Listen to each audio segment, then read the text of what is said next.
It could ultimately be up to Governor Gavin Newsom to determine whether the man who assassinated Robert F. Kennedy in 1968 should be paroled. Sirhan Sirhan, who was 24 when he shot and killed the U.S. Senator and Democratic presidential candidate at a Los Angeles hotel in 1968, was deemed suitable for release by a two-person parole panel Friday afternoon. Sirhan, now 77, later admitted to the killing and has been in prison for 53 years.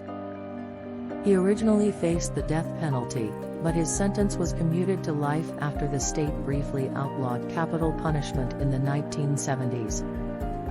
Members of the Kennedy family have been publicly divided on the question. Two of Kennedy's children submitted letters on Sirhan's behalf.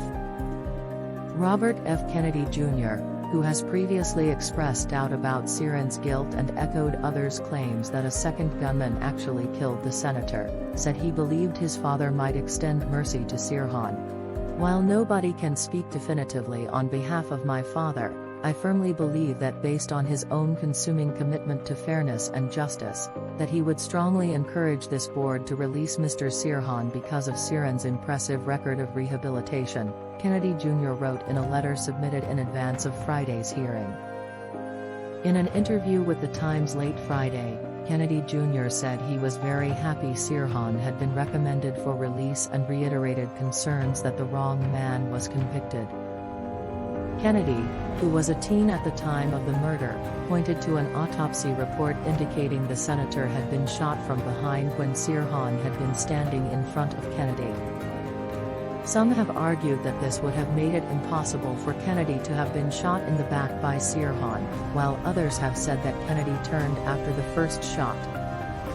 Authorities rejected this theory when Kennedy first made it in 2018.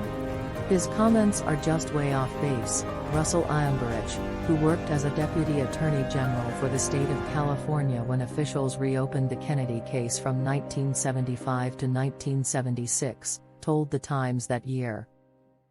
In a joint statement late Friday, 6 of Kennedy's surviving children, Joseph P. Kennedy II, Courtney Kennedy, Kerry Kennedy, Christopher G. Kennedy, Maxwell T. Kennedy and Rory Kennedy, said they were devastated that the man who murdered their father received the recommendation.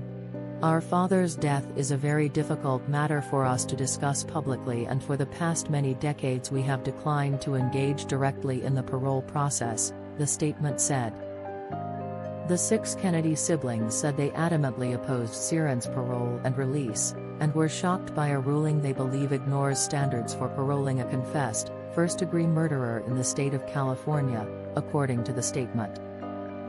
The siblings said that the parole board's decision has inflicted enormous additional pain, and that they were in disbelief that Sirhan would be recommended for release.